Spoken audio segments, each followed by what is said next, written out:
Do you want to improve your Age of Empires gameplay, but all the guides out there are long and more boring than bad video game cutscenes?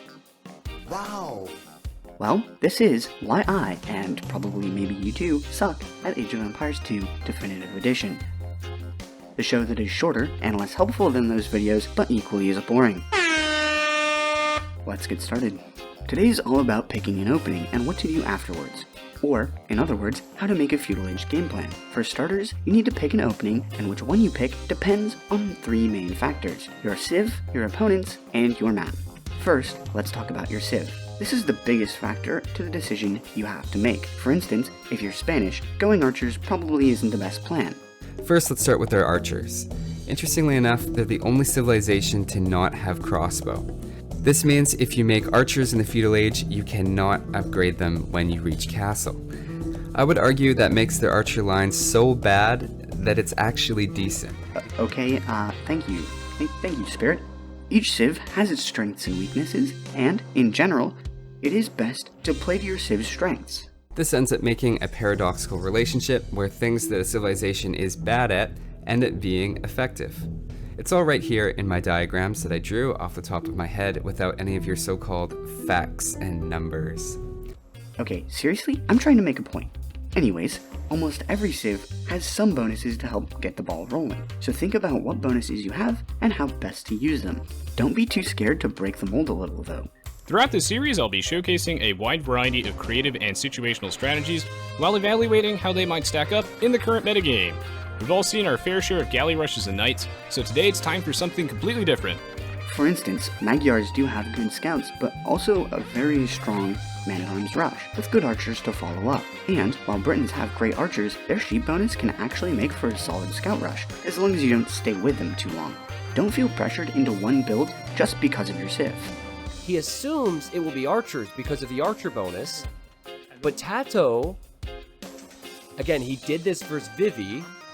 He builds a sneaky, double stable base. Next, think about your opponent's civilization. For instance, if they're Britons, they are very likely to open with archers. So, since archers are strong against men-at-arms, this is a strategy you might choose to avoid even if your civilization can do it well. If they're Franks, scouts are probably coming. Or, if they're Koreans, you should be watching out for a tower rush. But the new Koreans, I love, alright?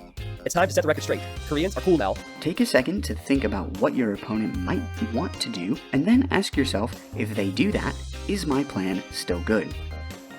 Here's a quick breakdown of your options. Men-at-arms can be good versus scouts, towers, or fast castles, while weak to archers. Early on, scouts can be good versus archers, but quickly become very weak once the archers are in mass. Skirms, of course, will make short work of the archers, but scout cavalry will make short work of them. The key point of doing a drush is to delay your enemy so you can make some walls and have a smooth transition into your next strategy.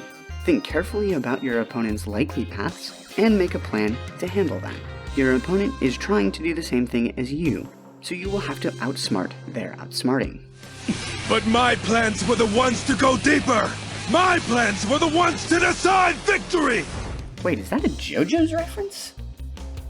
The final thing to consider is your map. If you have a Viper map hack map that is easy to wall with safe resources, you can go for a less aggressive or slower opening, like a drush fast castle. If your map is too hard to wall, well, then you have to be more aggressive. If your map is really bad, then you have to try for a more all-in strategy, like towers or feudal wars. If you're really close to your opponent, be more aggressive. Your units will be at their base that much earlier, giving them an even larger window to attack, and the opposite is true for when you're far apart. Once you've picked an opening strategy, it's time to start thinking about your follow-up plan. Often I see my opponents do an early rush, but instead of following it up with something, they just kind of stop attacking because they aren't sure what to do. So, instead of doing just nothing after your first attack, plan ahead and try and have your next attack ready by the time the first one gets mis-microed into the enemy TC.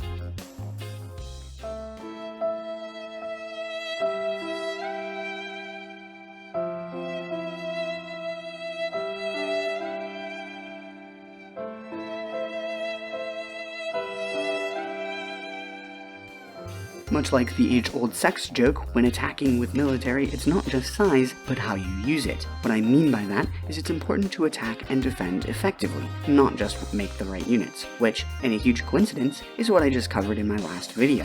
If you have not seen the YouTube upload yet, I'm disappointed in you, and so is your family. But to aid the process of choosing the right units to make for a follow-up attack, I made a simple flowchart showing the standard openings and what follow-up you should go for based on the situation. As you can see, picking a follow-up plan is fairly straightforward, so just take a few moments to memorize the flowchart and you'll be set. Just kidding, memorizing that would take forever and not be in the least bit helpful.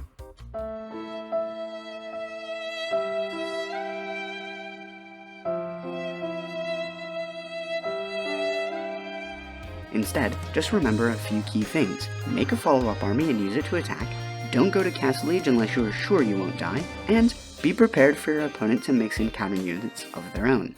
It's also worth a quick mention that some civilizations have really scary Castle Ages, namely Berbers, Britons, and Spanish. If your opponent has a scary Castle Age, try to make lots of units in the Feudal Age and maybe even forward towers to force them to fight you so they can't click up. Okay, so TLDR, pick the right opening for the civs and the maps that you see. If it's an open map, be aggressive. If it's easy to wall, be defensive. Then, make sure to follow up your first attack by picking units that complement each other's weaknesses or counter what your opponent is doing. And then, when you're ready, going up to Castle Age. Amazing Learn.